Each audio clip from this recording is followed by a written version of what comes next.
الحمدللہ رب العالمین والصلاة والسلام علی سید المرسلین اما بعد فاعوذ باللہ من الشیطان الرجیم بسم اللہ الرحمن الرحیم الصلاة والسلام علیک یا رسول اللہ وعلی آلک واصحابک یا حبیب اللہ الصلاة والسلام علیک یا نبی اللہ وعلی آلک واصحابک یا نور اللہ۔ فیضان قرآن کے آج کے اس سلسلے میں سورہ بقرہ کی آیت نمبر 60 سے ہم آیات کی تفسیر سنیں گے۔ اللہ عز و جل ارشاد فرماتا ہے وَإِذِ اسْتَسْقَىٰ مُوسَىٰ لِقَوْمِهِ فَقُلْنَا اضْرِب بِّعَصَاكَ الْحَجَرَ فَانْفَجَرَتْ مِنْهُ اثْنَتَا عَشْرَةَ عَيْنًا قَدْ عَلِمَ كُلُّ أُنَاسٍ مَّشْرَبَهُمْ كُلُوا وَاشْرَبُوا مِن رِّزْقِ اللَّهِ وَلَا تَعْثَوْا فِي الْأَرْضِ مُفْسِدِينَ۔ اور یاد کرو جب موسیٰ نے اپنی قوم کے لیے پانی طلب کیا تو ہم نے فرمایا کہ پتھر پر اپنا عصا مارو، تو فوراً اس میں سے 12 چشمے بہہ نکلے، اور ہر گروہ نے اپنے پانی پینے کی جگہ کو پہچان لیا، اور ہم نے فرمایا کہ اللہ کا رزق کھاؤ اور پیو اور زمین میں فساد نہ پھیلاتے پھرو۔ یہاں اس رکوع میں اللہ عز و جل نے بنی اسرائیل کے چند واقعات بیان فرمائے ہیں۔ یہاں سے بالترتیب ان واقعات کا تسلسل جاری ہے۔ پہلا واقعہ جو یہاں پر بیان کیا گیا وہ یوں ہے کہ جب حضرت موسیٰ علیہ السلام بنی اسرائیل کو لے کر میدان تیاہ میں پہنچے تو وہاں پر پانی کی کمی کی مشکل سامنے آئی۔ قوم نے حضرت موسیٰ علیہ السلام کی بارگاہ میں عرض کیا کہ اے موسیٰ علیہ السلام، پانی کی وجہ سے ہم بڑی تنگی میں ہیں، آپ اللہ عز و جل کی بارگاہ میں عرض کریں کہ اللہ تعالی ہمیں پانی عطا فرمائیں۔ چنانچہ حضرت موسیٰ علیہ السلام نے اللہ تعالیٰ کی بارگاہ میں پانی کے لیے عرض کیا، جسے یہاں پر بیان کیا گیا وَإِذِ اسْتَسْقَىٰ مُوسَىٰ لِقَوْمِهِ۔ اور یاد کرو جب موسیٰ نے اپنی قوم کے لیے پانی طلب کیا، اللہ عز و جل نے حضرت موسیٰ علیہ السلام سے ارشاد فرمایا اضرب بعصاک الحجر، اے موسیٰ اپنا عصا پتھر پر مارو۔ حضرت موسیٰ علیہ السلام نے جب اپنا عصا مبارک پتھر پر مارا تو قدرت الہی سے وہاں پانی کے 12 چشمے جاری ہو گئے، جسے اللہ عز و جل نے فرمایا فانفجرت منہ اثنتا عشرۃ عینا، تو اس سے پانی کے 12 چشمے بہہ نکلے۔ بنی اسرائیل کے چونکہ 12 گروہ تھے، اس لیے اللہ عز و جل کی قدرت اور حضرت موسیٰ علیہ السلام کے معجزے کا ظہور بھی اس طرح ہوا کہ اس پتھر سے پانی کے 12 چشمے جاری ہو گئے، اور ہر گروہ نے اپنا چشمہ منتخب کر لیا، اپنا چشمہ پہچان لیا۔ اس پہچاننے کو اللہ تعالیٰ نے فرمایا قَدْ عَلِمَ كُلُّ أُنَاسٍ مَّشْرَبَهُمْ، کہ ہر گروہ نے اپنے پانی پینے کے گھاٹ کو پہچان لیا۔ تو یہ حضرت موسیٰ علیہ السلام کے صدقے میں جو یہاں پر قوم بنی اسرائیل پر رحمت ہوئی، جو فضل و کرم ہوا، اس کا یہاں پر بیان کیا گیا۔ اس واقعے میں کئی چیزیں ہمارے لیے نصیحت اور ہمارے لیے جو ہے اس میں مدنی پھول موجود ہیں۔ پہلے نمبر پر یہ کہ حضرت موسیٰ علیہ السلام کی قوم جو آپ کے ساتھ اس وقت جا رہی تھی، یہ سارے کے سارے مسلمان تھے۔ جب یہ مسلمان تھے اور ان پر پانی کی کمی کا مسئلہ پیش آیا تو ان سب نے خود اللہ عز و جل کی بارگاہ میں دعا کیوں نہ کر دی؟ جب یہ مسلمان ہیں، اللہ عز و جل دعا قبول فرمانے والا ہے، تو خود انہوں نے اللہ عز و جل کی بارگاہ میں دعا کیوں نہ کی؟ اس لیے کہ ان کو بھی معلوم تھا کہ جو اللہ عز و جل کی بارگاہ میں مقرب ہوتا ہے، جو اللہ کی بارگاہ میں محبوب ہوتا ہے، جو اللہ کی بارگاہ میں زیادہ قرب والا ہوتا ہے، اللہ تبارک و تعالی اس کی دعا کو زیادہ قبول فرماتا ہے۔ اس لیے قوم بنی اسرائیل نے حضرت موسیٰ علیہ السلام کی بارگاہ میں عرض کیا کہ اے موسیٰ آپ اللہ تعالیٰ کی بارگاہ میں عرض کریں کہ اللہ تعالیٰ ہمیں پانی عطا فرمائے، اور جیسا اس قوم نے سمجھا اللہ تبارک و تعالیٰ نے ویسا ہی معاملہ فرمایا کہ جب اللہ تعالیٰ کے مقرب ترین بندے نے اللہ کی بارگاہ میں عرض کیا تو اللہ تعالیٰ نے اس مقبول بندے کی دعا کو قبول فرمایا اور بنی اسرائیل کو پانی عطا فرما دیا۔ تو اس سے پتہ چلا کہ اولیاء کرام نیک بزرگان دین کی خدمت میں حاضر ہو کر جو دعا کے لیے عرض کیا جاتا ہے اس میں حکمت یہ ہے کہ ہماری دعاؤں کے اندر بہت سارے عوارض اور بہت سارے موانع، بہت ساری ایسی رکاوٹیں ہوتی ہیں جس کی وجہ سے دعا قبول نہیں ہوتی، جبکہ اللہ کے نیک بندے چونکہ بہت ساری نیکیوں اور تقوی اور خوف خدا اور گناہوں سے بچنے کی وجہ سے اللہ تعالیٰ کے قریب ہوتے ہیں، اس لیے ان کی دعا جلد قبول ہوتی ہے۔ تو اولیاء کرام کی بارگاہ میں حاضر ہو کر جو دعا کے لیے عرض کیا جاتا ہے یا صاحب مزار کی خدمت میں حاضر ہو کر دعا کے لیے عرض کیا جاتا ہے، اس میں یہی حکمت ہے کہ یہ اللہ کی بارگاہ میں دعا کریں گے تو اللہ تعالی ہماری اس مشکل کو آسان فرما دے گا۔ دوسری بات جو اس واقعہ سے معلوم ہوئی وہ یہ کہ مشکل وقت کے اندر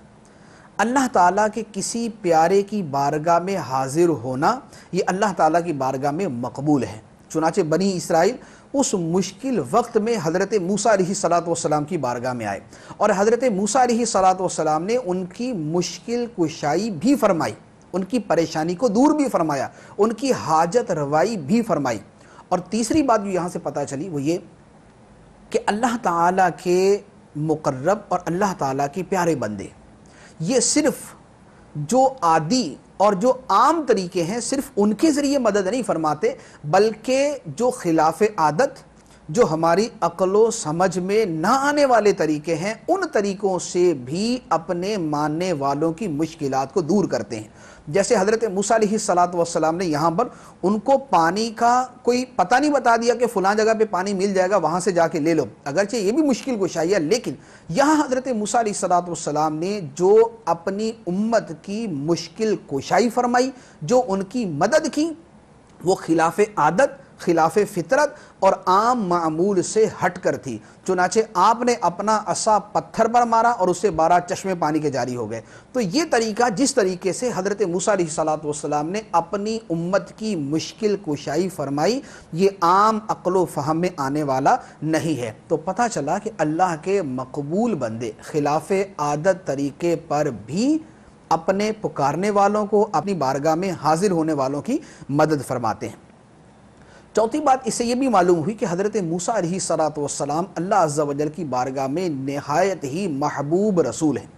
اللہ تعالیٰ کے نہایت ہی پیارے بندے ہیں کہ اللہ تعالیٰ نے حضرت موسیٰ علیہ السلام کی عظمت کو اس معجزے کے ذریعے ظاہر فرمایا کہ ان کے عصا میں جہاں اور بہت ساری خلاف عادت اور بہت ساری عقل میں نہ آنے والی عظیم باتیں تھیں، ان میں سے ایک یہ بھی تھی کہ حضرت موسیٰ علیہ السلام نے پتھر پر عصا مارا اور اس سے پانی کے 12 چشمے جاری کر دیے۔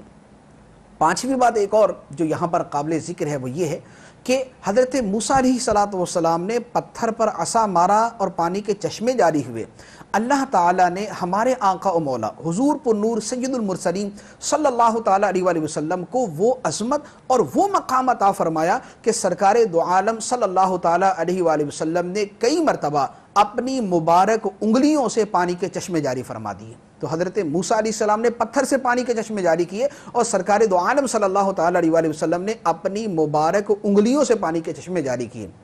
اسی کو اعلیٰ حضرت علیہ رحمہ فرماتے ہیں، انگلیاں ہیں فیض پر، ٹوٹے ہیں پیاسے جھوم کر، ندیاں پنجاب رحمت کی ہیں جاری واہ واہ۔ اور اسے یہ بھی پتہ چلا کہ اللہ عز و جل نے جو عظمت، جو فضیلت، جو مقام و مرتبہ ہمارے آقا و مولا صلی اللہ تعالیٰ علیہ وآلہ وسلم کو عطا فرمایا وہ کسی اور کو عطا نہ فرمایا۔ جو کمالات اور جو عظمتیں اللہ تعالیٰ نے دیگر انبیاء کو عطا فرمائی وہ تمام کے تمام کمالات اللہ تعالیٰ نے ہمارے آقا و مولا صلی اللہ تعالیٰ علیہ وآلہ وسلم کو بھی عطا فرمائے۔ اسی لیے کسی فارسی شاعر کا شعر ہے، حسن یوسف دم عیسیٰ ید بیضا داری، آنچ خوباں ہمہ دارن تو تنہا داری، حسن یوسف دم عیسیٰ، یوسف علیہ السلام کا حسن، دم عیسیٰ حضرت عیسیٰ علیہ السلام کا دم فرما کر مردوں کو زندہ کر دینا، یا بیماروں کو شفا یاب کر دینا، یا کوڑیوں کو شفا یاب کر دینا، حسن یوسف دم عیسیٰ ید بیضا داری، اور حضرت موسیٰ علیہ السلام کا معجزہ، یہ تمام کے تمام معجزات یا رسول اللہ آپ کے پاس بھی موجود ہیں۔ آنچ خوباں ہمہ دارن تو تنہا داری، وہ تمام خوبیاں جو دیگر انبیاء کے پاس موجود تھی اللہ تعالیٰ نے وہ تمام کی تمام آپ کو عطا فرما دی۔ پھر آیت مبارکہ کے آخر کے اندر اللہ عز و جل نے ارشاد فرمایا کلوا واشربوا من رزق اللہ ولا تعثوا فی الارض مفسدین، کھاؤ اور پیو اللہ کے رزق سے اور زمین میں فساد پھیلاتے نہ پھرو۔ یہاں پر قوم موسیٰ سے فرمایا گیا کہ اللہ تعالیٰ نے تمہارے لیے آسمان سے من و سلوہ نازل فرما دیا، تمہیں بہت ساری نعمتیں عطا فرمائیں، ان تمام چیزوں کے بدلے میں اللہ تبارک و تعالیٰ نے جو حکم فرمایا وہ یہ ہے، فرمایا کھاؤ اور پیو، نہ کھانے پر پابندی نہ پینے پر پابندی، صرف اس کے ساتھ اتنی بات کا حکم ارشاد فرمایا وَلَا تَعْثَوْا فِي الْأَرْضِ مُفْسِدِينَ، اور زمین میں فساد پھیلاتے نہ پھرو، یعنی کھانے پینے کی اجازت ہے لیکن کھانے کے بعد پینے کے بعد موج مستی کرنا اور زمین میں فساد برپا کرنا اس سے منع فرمایا۔ تو حد سے بڑھنا منع ہے، نہ کھانا منع ہے نہ پینا منع ہے۔ اگر کوئی شخص اعلیٰ سے اعلیٰ کھانے کھاتا ہے، اعلیٰ سے اعلیٰ مشروبات پیتا ہے جو شریعت کے اندر جائز ہے اور حلال ہے، تو اللہ عز و جل کی طرف سے اس پر کوئی پابندی نہیں۔ منع کیا ہے؟ ایک جگہ فرمایا کلوا واشربوا ولا تسرفوا، کھاؤ پیو لیکن حد سے نہ بڑھو، حد سے بڑھنا منع ہے۔ بقیہ اللہ عز و جل کی نعمتوں سے لطف اندوز ہونا، اللہ تعالیٰ کے عطا کردہ رزق کو استعمال کرنا، یہ ہماری شریعت کے اندر بلکہ کسی بھی شریعت کے اندر اس کو منع نہیں کیا گیا۔ منع کس بات کا ہے؟ منع کیا گیا اللہ تعالیٰ کی نافرمانی سے، منع کیا گیا اللہ تعالیٰ کی حدود کو توڑنے سے، منع کیا گیا ناجائز طریقے سے کمانے سے۔ تو یہ اللہ عز و جل کا کتنا بڑا احسان ہے کہ ہمیں کھانے پینے دنیاوی چیزوں سے لطف اندوز ہونے، ان سے لذت حاصل کرنے کی اجازت عطا فرمائی، اور منع کیا گیا حرام چیزوں سے، ناپاک چیزوں سے، خبائثات سے ہمیں منع فرمایا۔ اس کے بعد اللہ عز و جل نے بنی اسرائیل کا دوسرا واقعہ اس رکوع کے اندر ارشاد فرمایا وَإِذْ قُلْتُمْ يَا مُوسَى لَن نَّصْبِرَ عَلَىٰ طَعَامٍ وَاحِدٍ فَادْعُ لَنَا رَبَّكَ يُخْرِجْ لَنَا مِمَّا تُنبِتُ الْأَرْضُ مِن بَقْلِهَا وَقِثَّائِهَا وَفُومِهَا وَعَدَسِهَا وَبَصَلِهَا قَالَ أَتَسْتَبْدِلُونَ الَّذِي هُوَ أَدْنَىٰ بِالَّذِي هُوَ خَيْرٌ اهْبِطُوا مِصْرًا فَإِنَّ لَكُم مَّا سَأَلْتُمْ وَضُرِبَتْ عَلَيْهِمُ الذِّلَّةُ وَالْمَسْكَنَةُ وَبَاءُوا بِغَضَبٍ مِّنَ اللَّهِ ذَلِكَ بِأَنَّهُمْ كَانُوا يَكْفُرُونَ بِآيَاتِ اللَّهِ وَيَقْتُلُونَ النَّبِيِّينَ بِغَيْرِ الْحَقِّ ذَلِكَ بِمَا عَصَوْا وَكَانُوا يَعْتَدُونَ۔ اور اے بنی اسرائیل یاد کرو جب تم نے کہا اے موسیٰ ہم ایک کھانے پر ہرگز صبر نہیں کر سکتے، لہٰذا آپ اپنے رب سے دعا کیجئے کہ وہ ہمارے لیے وہ چیزیں نکالے جو زمین اگاتی ہے، جیسے ساگ اور ککڑی اور گندم اور مسور کی دال اور پیاز۔ موسیٰ نے فرمایا کیا تم بہتر چیز کے بدلے میں گھٹیا چیزیں مانگتے ہو؟ اچھا پھر ملک مصر یا کسی شہر میں قیام کرو، وہاں تمہیں وہ سب کچھ ملے گا جو تم نے مانگا ہے۔ اور ان پر ذلت اور غربت مسلط کر دی گئی اور وہ خدا کے غضب کے مستحق ہو گئے۔ یہ ذلت و غربت اس وجہ سے تھی کہ وہ اللہ کی آیتوں کا انکار کرتے تھے اور انبیاء کو ناحق شہید کرتے تھے، اور یہ اس وجہ سے تھی کہ انہوں نے نافرمانی کی اور وہ مسلسل سرکشی کر رہے تھے۔ یہاں بنی اسرائیل کا دوسرا واقعہ بیان فرمائیں۔ بعض لوگوں کی طبیعت میں کم ہمتی اور ان کی طبیعت میں نالائکی ہوتی، اگر آپ ان کو پکڑ کر بھی اوپر کرنا چاہیں تو وہ اوپر نہیں ہوں گے۔ کیوں؟ اس لیے کہ ان کی طبیعت کے اندر یہ ایک چیز ایسی پائی جا رہی۔ بنی اسرائیل کو اللہ تبارک و تعالیٰ نے اتنی عظمتوں سے نوازا، اتنی کرامتوں اور بزرگیوں سے نوازا۔ حضرت موسیٰ اور حضرت ہارون علیہم السلام جیسے عظیم پیغمبر انہیں عطا فرمائے، آسمان سے من و سلوہ ان کو عطا فرمایا، فرعون کو ان کے سامنے غرق کیا، ان کو دریا سے پار گزار دیا، ان تمام چیزوں کے ساتھ اللہ عز و جل کی جب اتنی نعمتیں ان کے اوپر تھیں، اس کے باوجود بنی اسرائیل اپنی کم ہمتی سے باز نہ آئے اور حضرت موسیٰ علیہ السلام کی بارگاہ میں عرض کرنے لگے کہ اے موسیٰ، آپ اللہ تعالیٰ کی بارگاہ میں دعا کریں کہ اللہ تعالیٰ ہمیں ساگ دے، ککڑی دے، گندم دے، مسور کی دال دے، پیاز دے، تو یہ چیزیں ہمیں عطا فرمائیں۔ تو حضرت موسیٰ علیہ السلام نے حیران ہو کر ارشاد فرمایا کہ اللہ تعالیٰ تو تمہیں بہترین چیزیں عطا فرما رہا ہے، بغیر محنت و مشقت کے تمہیں وہ چیزیں مل رہی ہیں۔ جب اللہ تعالیٰ بغیر محنت و مشقت کے تمہیں وہ چیزیں عطا فرما رہا ہے تو اس کی جگہ تم ایسی چیزیں مانگ رہے ہو جو ان سے کم تر ہیں۔ لیکن قوم جو ہے وہ اپنے بات کے اوپر مصر رہی، ڈٹی رہی کہ نہیں، ہمیں تو یہی چیزیں چاہیے، ہمیں تو ساگ چاہیے، ککڑی چاہیے، گندم چاہیے، لہسن پیاز چاہیے۔ تو اللہ تبارک و تعالیٰ کی طرف سے حکم ہوا کہ پھر یوں کرو کہ مصر چلے جاؤ۔ یہاں پر اہبطوا مصرا قرآن پاک میں فرمایا، مصر سے مراد یا تو ملک مصر ہے جو آج کل ملک ہے، اور یا پھر اس سے مراد شہر، کیونکہ مصر کا معنی شہر بھی ہوتا ہے۔ تو اللہ تعالیٰ کی طرف سے حکم ہوا کہ ملک مصر چلے جاؤ، یا فرمایا کہ کسی شہر میں چلے جاؤ، وہاں جا کے قیام کرو، وہاں تمہیں یہ سب چیزیں کھانے کو ملیں گے۔ یہاں پر ایک بات توجہ طلب ہے، وہ یہ ہے کہ یہ ساگ ککڑی وغیرہ جو ہے اس کا مطالبہ کرنا جو ہے یہ کوئی بری بات نہیں، حلال چیزیں ہیں، کھانے کی چیزیں ہیں، اگر اس کا مطالبہ کر دیا، اس کا دل کیا تو ایسا کوئی مسئلہ نہیں ہے۔ لیکن چونکہ اللہ عز و جل کی طرف سے انہیں اعلیٰ قسم کا رزق مل رہا تھا، اب اس اعلیٰ قسم کے رزق کو چھوڑ کر کم تر چیزوں کو اختیار کرنا، یہ چونکہ ان کی کم ہمتی اور پست ذہنیت کی دلیل تھی، اس لیے ان کے اوپر اس کو بھی جو ہے وہ بطور مذمت کے بیان کیا گیا کہ اللہ تعالیٰ کی عظیم نعمتیں ملنے کے باوجود اپنے آپ کو کم ہمت اور پست ہمت ظاہر کرنا، یہ با ہمت اور با عزم اور بلند حوصلہ لوگوں کا طریقہ نہیں ہے۔ اسی سے ہمیں بھی سمجھنا چاہیے کہ بنی اسرائیل کو جو نعمتیں ملی ان سے بڑھ کر ہمیں نعمتیں ملی۔ بنی اسرائیل کو حضرت موسیٰ علیہ السلام ملے اور ہمیں سرکار دو عالم صلی اللہ تعالیٰ علیہ وسلم کی ذات مبارک عطا کی گئی۔ ہماری نسبت بنی اسرائیل کی نسبت سے بڑی، ہماری نعمتیں بنی اسرائیل کی نعمتوں سے بڑی ہیں، تو ہمیں اپنی ہمت، اپنی ذہنیت اور اپنی سوچ کو بلند تر رکھنا چاہیے۔ پست ہمت ہونا، کم ہمت ہونا، کم حوصلہ ہونا، یہ مسلمان کی شان کے لائق نہیں۔ پھر یہاں پر ایک اور چیز قابل توجہ ہے، اللہ عز و جل نے ارشاد فرمایا ضربت علیہم الذلۃ والمسکنۃ وباءوا بغضب من اللہ، کہ بنی اسرائیل پہ ذلت اور غربت مسلط کر دی گئی اور وہ اللہ کے غضب کا شکار ہوئے۔ پھر اس کی وجہ یہ بیان فرمائی کہ ذالک بانہم کانوا یکفرون بآیات اللہ، کیونکہ وہ اللہ کی آیتوں سے کفر کرتے تھے، انبیاء کو ناحق شہید کرتے تھے، مسلسل نافرمانی کرتے تھے اور اللہ کی حدود کو توڑا کرتے تھے۔ تو بنی اسرائیل یکدم اتنے بڑے بڑے گناہوں پر نہیں اتر آئی۔ ہوا کیا؟ ہوا یہ کہ بنی اسرائیل نے پہلے کم ہمتی کا مظاہرہ کیا، اس کے بعد پھر جو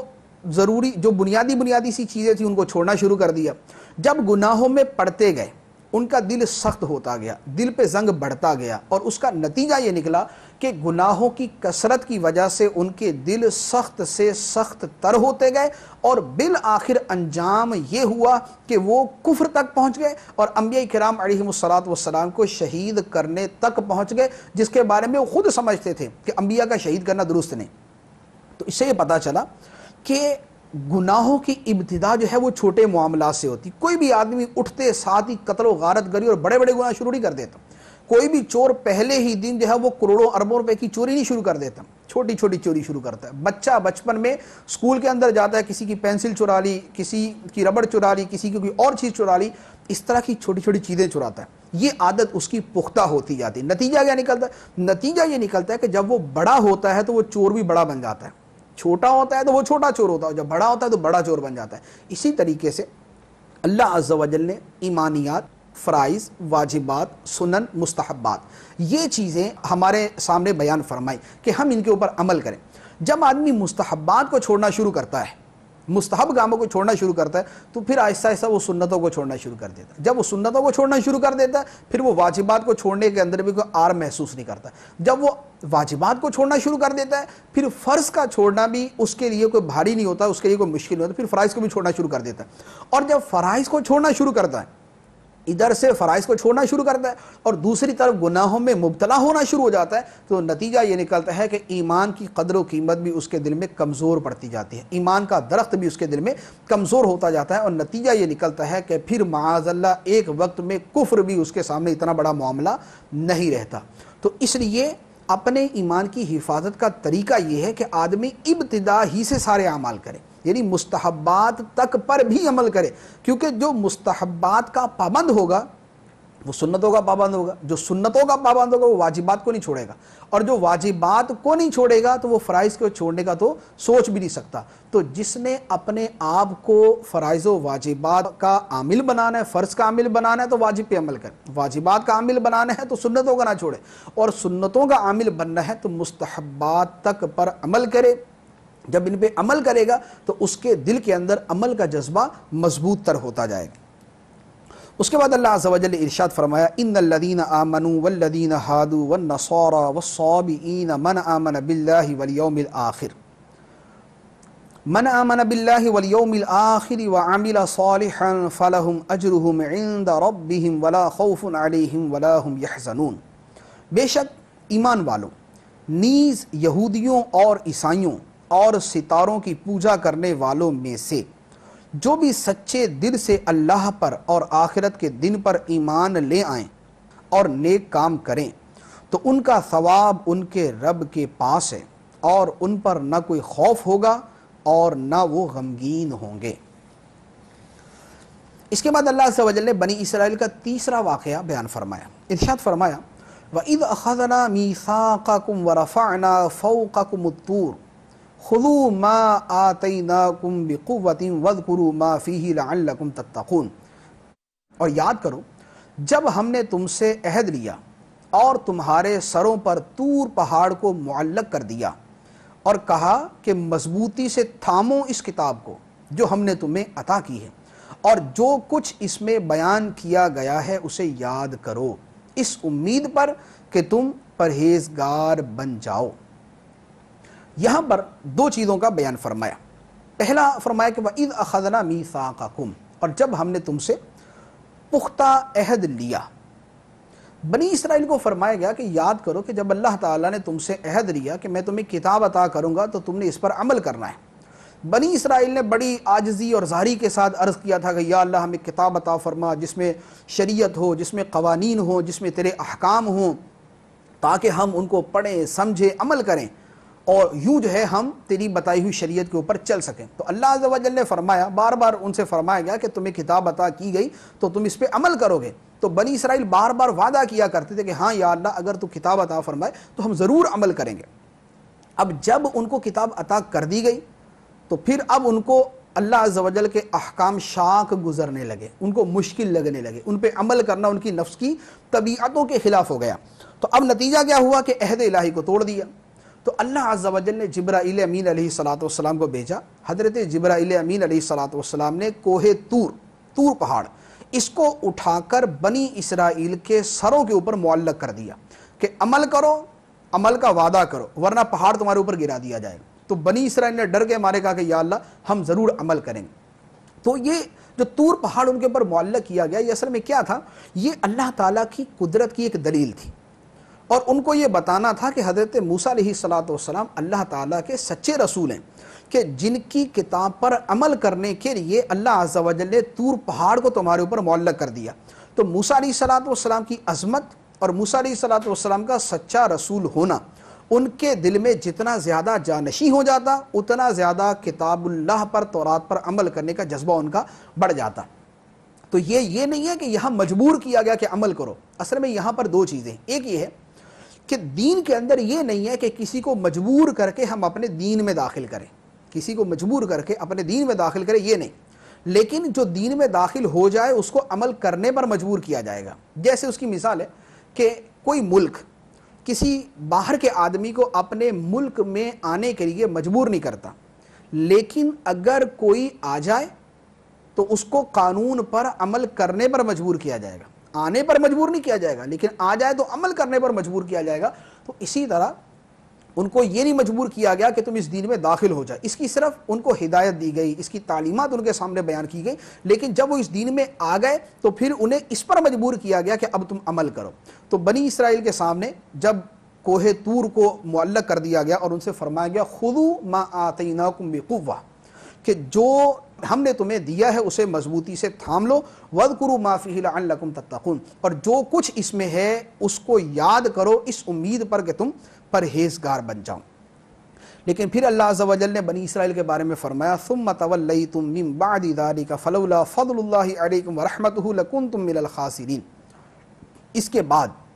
پھر تم نے روگردانی اختیار کی تو اگر تم پر اللہ کا فضل اور اس کی رحمت نہ ہوتی تو تم نقصان اٹھانے والوں میں سے ہو جاتے۔ یعنی بنی اسرائیل سے فرمایا کہ تم پر کوہ طور کو معلق کر دیا گیا لیکن اس کے باوجود بھی تم باز نہیں آئے، ثم تولیتم من بعد ذلک، اس کے بعد بھی تم نے روگردانی اختیار کی۔ اب فرمایا فلولا فضل اللہ علیکم ورحمتہ لکنتم من الخاسرین، اگر تم پہ اللہ کا فضل اور اس کی رحمت نہ ہوتی تو تم نقصان اٹھانے والوں میں ہو جاتے۔ اللہ کا فضل اور اللہ کی رحمت کیا ہے؟ تفسیر مدارک کے اندر امام نصفی رحمۃ اللہ علیہ نے ایک قول یہ بیان کیا کہ اللہ تعالیٰ کے فضل اور اس کی رحمت سے مراد ہے بنی اسرائیل کو توبہ کی توفیق عطا فرمانا۔ دوسرا قول یہ بیان فرمایا کہ اللہ عز و جل کے فضل اور اس کی رحمت سے مراد ہے بنی اسرائیل سے عذاب کو مؤخر کر دینا، یعنی ان پر اس وقت عذاب نازل نہ فرمانا بلکہ اس کو مؤخر کر دینا، ڈیلے کر دینا۔ تفسیر بیضاوی کے اندر یہاں پر ایک تیسرا قول امام بیضاوی رحمۃ اللہ علیہ نے بیان فرمایا، وہ یہ ہے، فرماتے ہیں کہ یہاں فضل و رحمت سے مراد ہے سرکار دو عالم نور مجسم صلی اللہ تعالی علیہ وسلم کی ذات مبارکہ۔ بنی اسرائیل سے یہ فرمایا گیا کہ اگر تم پر اللہ کا فضل اور اللہ کی رحمت نہ ہوتی کہ وہ تمہیں اپنا پیارا حبیب صلی اللہ تعالی علیہ وسلم عطا نہ فرما دیتا تو تم خسارہ پانے والوں میں سے ہو جاتے۔ تو چونکہ تمہیں اس نے اپنا آخری رسول عطا فرما دیا، لہذا اب تمہارے پاس موقع ہے کہ اللہ کے اس فضل اور اس کی اس رحمت کو تم اپنے دامن میں سمو لو اور تم ان پر ایمان لا کر خسارے سے بچ جاؤ۔ تو اس سے معلوم ہوا کہ اللہ عز و جل کے پیارے حبیب صلی اللہ تعالیٰ علیہ وسلم اللہ تعالیٰ کی رحمت اور اس کے عظیم فضل ہیں۔ اس کے بعد اللہ عز و جل نے بنی اسرائیل کا چوتھا واقعہ بیان فرمایا، ارشاد فرمایا وَلَقَدْ عَلِمْتُمُ الَّذِينَ اعْتَدَوْا مِنْكُمْ فِي السَّبْتِ فَقُلْنَا لَهُمْ كُونُوا قِرَدَةً خَاسِئِينَ، اور بے شک ضرور تمہیں معلوم ہیں وہ لوگ جنہوں نے تم میں سے ہفتے کے دن میں سرکشی کی تو ہم نے ان سے کہا کہ دھتکارے ہوئے بندر بن جاؤ۔ تم میں سے جنہوں نے ہفتے کے دن میں سرکشی کی، ایک شہر تھا جس کا نام تھا ایلا، الف یا لام ہا، ایلا۔ اس شہر میں بنی اسرائیل رہا کرتے تھے، ان کی رہائش تھی۔ اللہ عز و جل نے بنی اسرائیل کو یہ حکم دیا تھا کہ ہفتے کے دن میں وہ کام کا چھوڑ کر ہفتے کا دن اللہ تعالیٰ کی عبادت میں گزارے۔ اس دن شکار کرنا ان پر منع تھا۔ بنی اسرائیل نے کیا کیا، یہ بستی چونکہ سمندر کے کنارے پر تھی، انہوں نے یہ کیا کہ جمعے والے دن یہ دریا سے سمندر سے نالیاں بنا لیتے اور گڑھے کھود لیتے۔ ہفتے کا دن آتا، پانی جب آتا تو مچھلیاں جو ہیں وہ گڑھوں کے اندر چلی جاتی اور یہ ان کو پکڑتے نہیں تھے۔ مچھلیاں جو ہے وہ گڑھوں کے اندر آ کے تو قید ہو جاتی لیکن یہ ان کو پکڑتے نہیں تھے۔ ہفتے کا دن گزر جاتا تو اتوار والے دن انہی گڑھوں سے یہ مچھلیاں نکال لیتے اور اپنے دل کو یہ مناتے کہ ہم نے ہفتے والے دن شکار تھوڑی کیا، ہم نے تو ہفتے والے دن صرف نالیاں بنائیں، گڑھے بنا دیے، مچھلیاں اس کے اندر آ گئی، ہم نے پکڑا تو نہیں ان کو، اور اتوار والے دن ہم نے شکار کیا، اس کے اندر تو کوئی حرج نہیں۔ یہ ایک عرصے تک ان کا عمل جاری رہا، تقریباً 70 سال تک ان کا یہ کام جاری رہا۔ حضرت داؤد علیہ السلام کے زمانے میں آپ نے ان کو منع فرمایا کہ یہ جو تم کر رہے ہو شکار کرنا ہی تو ہے۔ ہفتے والے دن گڑھے کھود لیے، مچھلیاں اس میں آ کے پھنس گئیں، ان کو یہ پھنسا لینا یہی تو ان کا شکار کرنا ہے۔ اب صرف یہ کہنا ہے کہ چونکہ ہم نے ان کو اپنے ہاتھ میں نہیں پکڑا اور ہم نے ان کو کانٹے کے اندر نہیں پرو دیا اس لیے شکار نہیں کیا، یہ تو غلط ہے۔ تو حضرت داؤد علیہ السلام نے ان کو سمجھایا لیکن یہ قوم باز نہ آئی۔ اس کا نتیجہ یہ نکلا کہ ان کے مسلسل اس عمل کی وجہ سے اور اللہ تعالیٰ کے اس مقدس دن جو ان کے لیے مقدس بنایا گیا تھا اس دن کی حرمت کو پامال کرنے کی وجہ سے اللہ عز و جل نے ان سے فرمایا کونوا قردۃ خاسئین، دھتکارے ہوئے بندر بن جاؤ۔ اور ایک اور آیت مبارکہ میں جس میں بندر اور خنزیر کی شکل میں ان کو تبدیل کرنے کا فرمایا گیا، تو نتیجہ یہ ہوا کہ یہ قوم جو تقریباً 40,000 یا 70,000 افراد پر مشتمل تھی، یہ سارے کے سارے بندروں اور خنزیروں کی شکل میں تبدیل ہو گئے۔ اور ایک قول یہ ہے کہ نوجوان بندروں کی شکل میں اور بوڑھے جو ہے وہ خنزیروں کی شکل میں تبدیل ہو گئے۔ ان کی شکلیں مسخ ہو گئیں، لیکن ان کے عقل و ہوش سلامت تھے، ایک دوسرے کو پہچانتے تھے، لیکن ایک دوسرے کی حالت زار کو دیکھ کر روتے تھے۔ اور اس وقت چونکہ ان پہ عذاب الہی نازل ہو چکا تھا، اسی حالت میں چند دن گزرنے کے بعد یہ سارے کے سارے مر گئے، ان کی آگے نسل نہ چلی۔ تو یہ وہ لوگ تھے کہ جنہوں نے اللہ عز و جل کے ایک حکم کی نافرمانی کی، اپنی ہیلے بازیوں کے ذریعے اللہ عز و جل کے اس حکم کو پسے پشت ڈالا، اور اس کا نتیجہ یہ نکلا کہ اللہ عز و جل نے ان کو بندروں اور خنزیروں کی شکل میں تبدیل کر دیا۔ تو اس سے پتہ چلا کہ ایسے ہیلے بہانے کرنا کہ جس کے ذریعے اللہ تعالیٰ کی شریعت کے حکم کو باطل کرنا پایا جائے، جس کے ذریعے دوسرے پر ظلم کرنا پایا جائے، جس کے ذریعے اللہ تعالیٰ کے حکم سے منہ پھیرنا پایا جائے، ایسا ہیلہ کرنا باطل، ناجائز اور حرام ہے، اور اللہ عز و جل کی بارگاہ میں سخت ناپسندیدہ ہے۔ اور جہاں تک ایسے ہیلے کا تعلق ہے کہ جس کا مطلب صرف یہ نکلے کہ ایک کام ناجائز طریقے سے ہو رہا ہے، اس کو اس طرح بدل دیا جائے کہ وہی کام جائز طریقے سے ہو جائے، یہ ہیلہ کرنا یہ احادیث مبارکہ میں بلکہ قرآن پاک کے اندر موجود ہے۔ حضرت ایوب علیہ السلام کا ایسا ہی واقعہ سورہ صاد کے اندر آیت نمبر 44 میں موجود ہے، اور بخاری و مسلم کی احادیث کے اندر بھی ہیلے کرنے کا جواز موجود ہے، لیکن یہ یاد رکھنے کا کہ ہیلہ وہ والا کرنا جائز ہے کہ جس کے اندر ایک کام غلط طریقے سے ہو رہا ہے، اس کو اس طریقے سے بدل دیا جائے کہ وہی کام درست طریقے سے ہو جائے، اور ایسا ہیلہ کہ جس کی وجہ سے اللہ کے حکم کو باطل کرنا قرار پائے، ایسا ہیلہ کرنا ناجائز۔ تو بنی اسرائیل نے جو یہ ہیلہ کیا، اللہ عز و جل ان کی اس نافرمانی کے اوپر ارشاد فرماتا ہے،